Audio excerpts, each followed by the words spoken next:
Saiu, meu querido, episódio 2 de The Walking Dead, Daryl Dixon revelando pra gente, finalmente, o grupo que parecia do bem como vilões. Lohan, o menino aí da esperança, sendo capturado e o que eles pretendem fazer com ele. Será mesmo que ele pode resistir a uma mordida e ser imune? E o lado da Carol, passando pela Groenlândia e finalmente chegando ali na França. Ela sendo capturada pelo grupo dos vilões ali, o que vão fazer com ela naquele lugar? Pois é, nesse vídeo aqui vamos explicar tudo. Mas claro que antes de começar isso aqui, eu quero te perguntar um negócio. Você já reparou como inteligência artificial tá em alta hoje em dia? Principalmente o seu uso nas empresas? Eu acredito que muitos que estão assistindo aqui têm interesse em aprender para facilitar sua vida e até mesmo o seu trabalho. E se eu te disser que você pode aprender isso em uma semana? Pois é, a Hashtag Treinamentos tem uma oportunidade de ouro para você com um curso gratuito. Nesse curso eles vão ensinar as principais inteligências artificiais do mercado. Você vai aprender a ser mais produtivo e ser um destaque na sua empresa, usando ferramentas poderosas como ChatGPT, Copilot, Bardeen, Gamma e muito mais. Você vai aprender a colocar inteligência artificial para fazer as tarefas mais repetitivas e complexas e ter mais tempo para focar nas tarefas mais importantes, que vão fazer você ter um destaque na sua empresa. Esse curso é prático, direto ao ponto, não requer conhecimento prévio em inteligência artificial e não vai ter nada sobre programação, não vai precisar disso, fazendo você sair na frente, enquanto a maioria das pessoas não sabe usar isso no dia a dia do trabalho. Então, se você quer aprender a dominar as melhores ferramentas de inteligência artificial e crescer na sua carreira, vai rolar essa jornada inteligência artificial da Hashtag nos dias 14 e 17 de outubro. E você pode participar independente do seu conhecimento atual. Você só precisa garantir uma vaga no site. É só acessar o link que tá aí no topo da descrição ou escanear o QR Code que tá aparecendo aí na tela. Vai lá. Fala, povo bonito que assiste esse canal lindo chamado A Gente Faz Agora. Tudo bom com você que tá assistindo? Eu tô bem demais. Eu sou o João Victor, pra você que não conhece. E hoje eu tô de volta, sim, finalmente, pra voltar a falar sobre The Walking Dead, Daryl Dixon, segunda temporada, pra gente falar do episódio 2. E claro que sem enrolar, vamos direto ao ponto. Muita coisa pra contar, né? Já deixa esse like, ajuda muito na divulgação disso aqui. E se inscreva no canal pra você não perder nada da cobertura. Já vai ter vídeo de detalhes sobre esse episódio, análise do trailer do próximo. Vambora. E é o seguinte, chegou, hein? Chegou. Não só chegou o episódio 2, como Carol chegou na França finalmente nesse episódio 2. A gente tem uma jornada bem longa, bem complexa sobre ela. De cara, eu já tenho que falar aqui. E temos um típico episódio 2 de desenvolvimento. A gente sabe que a tendência dos episódios 2 de temporadas de The Walking Dead são pra ser um pouco de nível mais baixo. Mas aqui eu acredito que mantém o nível da temporada e em alguns pontos até um pouquinho superior do que o primeiro. Não só na parte da Carol, como na parte do Daryl, fazendo a história andar muito bem e já trazendo reviravoltas. Reviravoltas que a gente já esperava pelas análises dos críticos, mas quem não viu análise de crítico não imaginava isso aqui. O grupo que era até então pra ser o grupo do bem, virando um grupo inimigo também, que é a União pela Esperança. O menino Lohan entrando em risco agora. Uma nova missão completamente inesperada, né, envolvendo o Daryl e Isabelle ali, sem o Daryl saber que nesse momento a Carol já tá lá, né, no mesmo país que ele tá procurando ele, enquanto a Carol passa por etapas muito interessantes, como por exemplo da Groenlândia, que eu tenho que explicar aqui, mas termina em risco também, não da forma exata como ela planejava. A gente vai explicar sobre isso aqui também. Indo aí cena a cena, já preciso destacar a abertura do episódio com foco ali na parte do Daryl em si, da União pela Esperança, mas com foco específico no Lohan, no menino, que ainda é temática importante nessa história e aqui mais ainda nesse episódio, né? A gente vê como ele é tratado de forma especial, como as pessoas tratam ele de forma especial, como ele é cobrado. E de início eu já quero destacar a importância aqui, né, o quão é interessante o detalhe deles focarem, né, na comida do Lohan, o tipo de comida que ele come, o copinho de leite ali. Isso aqui sendo feito no início pra justificar algo mais pra frente, sobre como a Sylvie, a outra freira lá, vai desconfiar sobre a situação do Lohan. Mas aí a gente tem, até esse início de episódio, um clima ainda do grupo amistoso, do grupo tranquilo, Daryl chegando ali, né, depois de ter resgatado a galera, Lozang recebendo. Interessante que, diferente do que a gente imaginava, o Lozang recebendo bem o Daryl e depositando mais confiança nele, mas claramente o episódio prova que isso é só uma armadilha. Tipo, no outro episódio eu falei, ele contrariou e foi bem violento, não era o que o Lozang queria, mas o Lozang não faz nada, porque ele tem plano. Mas uma coisa interessante que eu preciso destacar aqui é que esse episódio destaca pra gente que o grande vilão disso tudo em relação à União pela Esperança, essa atitude abrupta e errada, não é somente o Lozang. Tipo, o episódio destaca muito pra gente que ele é um cara que tá acreditando muito além, tá assim, tá querendo fazer um negócio com o Lohan que é muito errado, mas ele não tá sendo movido por ele mesmo, né? Ele tá sendo movido principalmente pela mulher lá que é assistente dele, né? A tal da Jacinta, que a gente descobre o nome dela. Ela é a mulher que tá motivando o Lozang a andar logo, fazer essa cerimônia logo, porque tem que fazer as pessoas acreditarem. Ao mesmo tempo a gente vê que eles dividem opiniões, né? O Lozang, por um lado, acredita que o Daryl vai acabar sendo convencido em algum momento e vai passar a ter fé no grupo. Por outro lado, a Jacinta, a mulher lá, acredita que o Daryl pode ser ruim e acabar levando o Lozang embora dali. E a gente vê que no final das contas, no episódio, prevalece a opinião da Jacinta. Ela acaba convencendo o Lozang. Mas aí a gente tem que que focar na Carol, porque a gente tem essa parada, assim, no mínimo interessante dela na Groenlândia, que tem uma construção legal pra ambientar o mundo aqui. Tipo, essa parada na Groenlândia é um filler pra história? Com certeza é um filler pra história, é só pra mostrar um pouco mais da jornada dela, não vai influenciar lá na frente na temporada, mas ainda assim eu achei que temos uma construção legal, porque é o seguinte, essa proposta da AMC com a série do Daryl, de mostrar locais diferentes no mundo, é ambientar como é que tá o apocalipse nesses locais, a cultura e tudo mais, e essa parte da Groenlândia é bem enriquecedora. E outra coisa, essa parte da Groenlândia não ocupa o episódio inteiro, além de ser enriquecedora, tem a parte da Carol que anda a história, que é mais pro final, quando ela chega em Paris mesmo. Então coube muita coisa importante no episódio nesse foco da Carol. A gente vê, né, que eles chegam na Groenlândia com o avião completamente ali no limite, então é necessário fazer um reparo, é necessário reabastecer também, e tanto a direção como o roteiro já trazem uma originalidade pro local que eu já acho algo muito positivo. Por exemplo, os tipos de zumbis, né, o visual deles, ali com mato crescendo, pessoas com muita roupa, que justifica a Groenlândia, um local frio, além, é claro, do que mais chama a atenção, que é os zumbis saindo do chão, saindo da grama ali e sendo mais agressivos. Uma coisa é se destacar que os zumbis aqui da Groenlândia, pelo menos os do chão, são mais agressivos do que o normal que a gente vê. Até o barulho deles é um pouquinho mais diferente, é um barulho um pouco mais agressivo. Assim, óbvio que eu também preciso citar sobre o destaque da Carol usando o crossbow muito bem, tão bem quanto o Daryl, eu diria. E assim, a jornada dos dois ali se provando surpreendente, né? É óbvio que tem um foco no Daryl de novo e volta, mas indo já diretamente ao ponto aqui, a gente tem a introdução das duas novas personagens, a Eun e Hannah, né? Duas mulheres que há muitos anos não viam pessoas nesse local, e isso inclusive é um dos motivos do que acontece aqui. Assim, apesar de depois elas se provarem como inimigas, eu gostei da exploração de como elas veem o mundo nesse local, que é isso que é enriquecedor essa parte da Groenlândia. A gente vê pela fala da Hannah lá que elas têm uma forma específica de chamar os zumbis, que chama Tupilak, que teria uma certa lenda sobre eles, que mais tarde eu vou fazer um vídeo explorando um pouco mais disso. Mas um dos grandes pontos aqui pra mim é a questão da base delas. Eu achei muito legal a forma como mostraram essa base, o local onde é, as cores, né, o cenário diferente do que a gente tá acostumado em The Walking Dead, esse tipo de base que vive num local inóspito, né, Groenlândia, uma coisa que eu já comentei aqui até alguns meses no canal. Na época que a gente nem sabia que ia aparecer a Groenlândia nessa série, eu comentei que Polo Sul e Polo Norte seriam dois locais muito bons para um apocalipse como The Walking Dead, porque são locais com poucos humanos, ou seja, menos problemas com sobreviventes e menos problemas com zumbis, e locais que você pode ter recursos, você pode ficar sozinho ali, só que aí isso também pode gerar um problema que é abordado nesse episódio. A fraqueza de um local desse é o problema mental. A ausência de contato com humanos pode atrapalhar em diversos pontos. A gente começa a entender isso com a explicação da Hannah de como eles foram parar ali, é uma explicação parecida com o que a gente vê dos sobreviventes de Nova York, lá de Dead City. A gente tem a ambientação da Hannah sobre como elas foram parar ali, né, que elas fizeram uma expedição de pesquisa pro doutorado delas, que era pra durar 3 meses, o apocalipse começou, elas ficaram presas. Assim, dá pra dizer que o tipo do local, o ambiente, menos zumbis e outras coisas, justifica muito o porquê elas estão vivas aí há tanto tempo, né, nesse momento na história a gente tá mais de 12 anos de apocalipse, então faz sentido. E aí que a gente começa a entrar naquele problema que eu falei da ausência de humanos, né, e na situação em si. A gente vê que a visão especificamente da Hannah ali é uma visão de olhar positivo em relação ao apocalipse. Ela olha isso como a natureza tomando o mundo, ela tem aquele olhar mais ambientalista, naturalista, dá pra dizer. E logo a gente consegue entender que as duas tinham pouco contato com humanos ali e acabaram que definiram um plano pro momento que tivessem contato com humanos. Cada uma executaria uma parte. A Eun aí executaria uma. A gente vê o foco da Eun aí executando a sua parte, que é simplesmente dar em cima do Ash, que eu acho uma parte bem engraçada. É engraçado que, tipo, ela não tá só numa conexão de sobrevivente, trocando ideias, mas ela tá dando em cima dele mesmo, tipo, querendo um filho com ele, um negócio assim. Princípio de repovoar a humanidade que ela quer, ou outra coisa além que você pode pensar. E aí que a gente vai pra grande questão, que elas tinham um plano. O plano era essa Eun aproveitar do cara lá, ele vivo, elas conseguirem aproveitar disso pra repovoar, seria essa a ideia, enquanto essa outra mulher seria morta, né? No caso, a Carol. E a parte da Hannah é matar a mulher. Só que aí a gente vê que a Hannah não consegue matar e não consegue exercer sua parte do plano. Por quê? Justamente pelas discordâncias que ela tem com a Eun. As duas não são alinhadas nos princípios. Uma acredita mais nesse princípio do apocalipse como algo certo e tudo mais, e a outra é contra isso. Aqui, pelas falas da Hannah, a gente consegue entender que por muito tempo a relação das duas ali não estava saudável. Muito provavelmente pela ausência de pessoas e tal. Elas estavam em conflitos, não estava algo muito saudável, a ponto de que na primeira oportunidade que elas tiveram de exercer o plano delas, não deu certo, por conta disso. É justamente por isso que ela não mata a Carol e acaba matando a companheira de tantos anos, exatamente. Mas aí eu sei que a partir disso, muitos podem fazer um questionamento e eu tô aqui pra explicar, né? Tipo, por que que depois dessa mulher matar a companheira e a Carol conseguir uma arma de volta, a Carol não simplesmente matou ela, deixou ela viva. Inclusive, não é a Carol que mata ela, né? A gente vê isso. Basicamente, isso não acontece porque a Carol percebe que a cabeça da Hannah, apesar de estar perturbada, ainda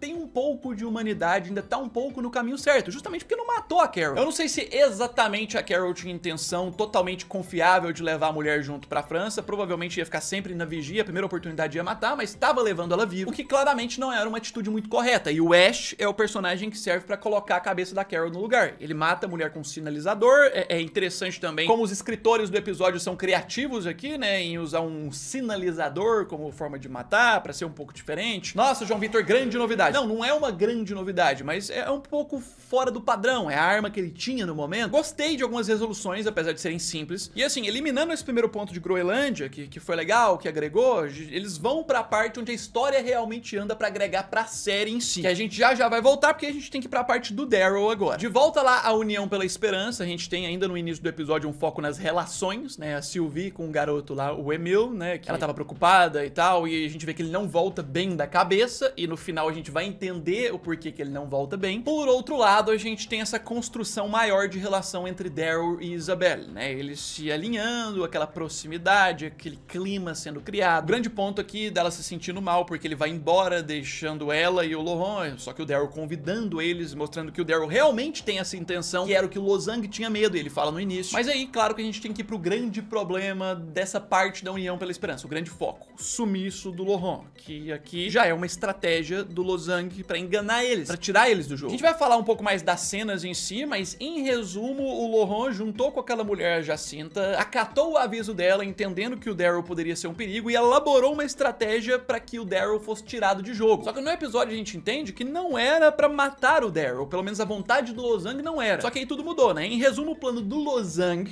era fingir que o Laurent desapareceu, esconder ele lá na base, mas pra fazer o Daryl ir atrás, sair de lá, sair do jogo e o Daryl ser abandonado lá, não poder voltar mais. Assim eles se livravam dessa ameaça do americano que é o Daryl. Só que a Jacinta, a mulher, a gente entende pelo episódio, incrementou o plano, ordenando os soldados pra que quando o Daryl estivesse distante, matassem ele. O problema é que outras pessoas ali decidiram ir juntas, né? A Isabelle, o Falou, que não tava dentro dos planos deles, eles acharam que só o Daryl ia. Mas a Isabelle e o Falou insistem, que é o que coloca a vida dos dois também em risco, né? A gente vê as cenas de ação, tipo, a partir do momento que a Sylvie, a outra freira, tá lá no Monte Saint-Michel, ficou lá e observa que o lanchezinho do Laurent tá sendo levado pra ele em algum local, já fica revelado que era uma armadilha, já fica na cara que Isabelle, Daryl e Falou estavam ali pra uma armadilha, que ia acontecer alguma coisa, então ficou previsível aqui. Mas apesar de previsível, eu gostei muito das cenas, porque assim como no episódio 1, o Daryl tá muito mais violento. A gente vê como ele tá frio, como ele destrói os caras, como ele não só quer neutralizar, ele quer matar, eliminar os caras mesmo, da própria União pela Esperança. Isso aqui é meio que o Daryl declarando guerra ao grupo e, de fato, agora, Lozang e o grupo ali são inimigos deles também. Aqui que é o marco. A gente tem a trama do Emil lá também, né? A revelação do porquê que ele tava estranho, ele viu algumas coisas quando foi capturado pela Genet, acabou que isso motivou ele querer servir mais a União pela Esperança e tá na armadilha aí. E isso meio que obriga, né, com que ele seja morto. Isabelle matando ele friamente, a gente tem. Com certeza Sylvie não vai gostar de saber disso, ela vai ficar abalada sobre qual lado servir ali, né, ajudar. Mas o grande ponto é que agora a gente tem uma nova missão definida, então as coisas se desenrolam diferente. A missão ainda é achar o Laurent, mas agora eles sabem aonde o Laurent tá, que é no local onde eles menos esperavam. O local que a primeira temporada mostrou pra gente muito como o local seguro e tudo mais. A gente descobre que na verdade era uma mentira. No final da primeira temporada, no episódio 6 da primeira temporada, quando aparece o Lozang pela primeira vez, você pode caçar minha análise aqui de 2023, eu falo. Esse Lozang aparece bonitinho, ajudando todo mundo, mas a gente sabe que em The Walking Dead é a regra. Alguém chega com a comunidade bonitinho, atraindo todo mundo, é sempre uma armadilha. E, novamente, a regra se provou verdadeira. A gente tem esse final com a missão de resgatar o Laurent, mas do local menos esperado possível, da base da União pela Esperança. Assim, algumas surpresas, essa virada da União pela Esperança, pra quem não sabia de antes, é legal. Tinha algumas coisas de se esperar, né, as lutas e tal, mas se não tinha aqui surpresas suficientes, eles trazem uma surpresa, né, que é o elemento do beijo do Daryl com a Isabelle. Assim, o beijo em si dos dois não me surpreende, mas o que me surpreende é como foi feita a cena. A cena foi feita claramente pra mostrar pra gente que não partiu de um lado ou de outro, partiu dos dois lados. Os dois lados demonstraram interesse nesse beijo. Os dois vão com vontade, sabe? Como se tivessem assim, a gente já tava sendo criado um clima, já tava quente a situação. Então sim, Daryl teve interesse nesse beijo, Isabelle teve interesse nesse beijo. Os dois têm interesse amoroso um no outro. Não é só a Isabelle como muita gente imaginava. João Vitor, o que você achou desse novo interesse amoroso do Daryl? Eu não vejo problema. Eu acredito que quem vai ver problema nisso, só aquela galera que gosta de fazer fanfic de The Walking Dead há muitos anos, de querer que o Daryl fica com a Carol, sendo que nunca vai ficar, aquilo ali é só uma amizade. Eu acredito que são as únicas pessoas incomodadas, porque eu acho que o Daryl sim tem que ter um par romântico. A Lia lá foi um desastre, não deu certo, e agora aqui surge a oportunidade da Isabelle. Só que a gente sabe muito bem que, assim, eles nunca vão focar no Daryl com esse foco de relacionamento. Tipo, pra quem tá vendo isso e tá ficando preocupado que o lado durão do Daryl e sobrevivente vai sair com isso, não sai. Ele pode até ficar um pouco mais romântico, mostrar um novo lado dele, mas ainda assim não vai ser a transformação definitiva do Daryl. E eu achei uma adição legal, não vi problema nisso aqui, não foi do nada, porque eles estão juntos há semanas, juntos, aquela tensão, a conversa deles antes serve pra ambientar esse clima, então não foi nada puxado do fundo da cartola de repente, tem uma construção. Mas aí assim, saindo disso, voltando um pouquinho, uma coisa que eu tenho que comentar importante pro futuro é a questão do Emil, né, o menino lá quando morre. Ele é a pessoa responsável por revelar quais eram os planos do Lozang mesmo, que a gente fica conhecendo. Até pra gente poder entender mais um pouco do final do episódio. Ele revela que basicamente o plano do Lozang é fazer uma cerimônia, a cerimônia que a gente tinha ouvido no primeiro episódio, e essa cerimônia se trata de fazer algo que ninguém sabe se vai dar certo ou não. É simplesmente deixar o Lohan ser mordido por um zumbi pra provar pras pessoas que ele é imune. E parece que é isso que o Lozang acredita cegamente. Ninguém nunca testou o menino, ele vai testar em público e na cabeça dele o Lohan vai sobreviver, vai ser imune, tipo, o cara é louco. E não só ele é louco, a mulher lá é mais louca do que ele, porque ela motiva mais. Ela revela aqui pra ele, faz ele ficar revoltado, revela que mudou os planos, pediu pros caras matarem o Daryl, mas o Lozang fica revoltado aqui não pela questão de matar o Daryl, mas porque pode causar a morte da Isabelle e do Falu, que não eram pra ir junto. E assim, o que passa o episódio é que ela acredita também. Ela acredita que se fazer o menino ser mordido em público, ele vai ser imune. Então eles estão cegos por essa ideia, assim, ninguém nunca ter estudado o sangue do garoto. Tipo, é um episódio 2 que constrói o grande problema que se tem na França, que é onde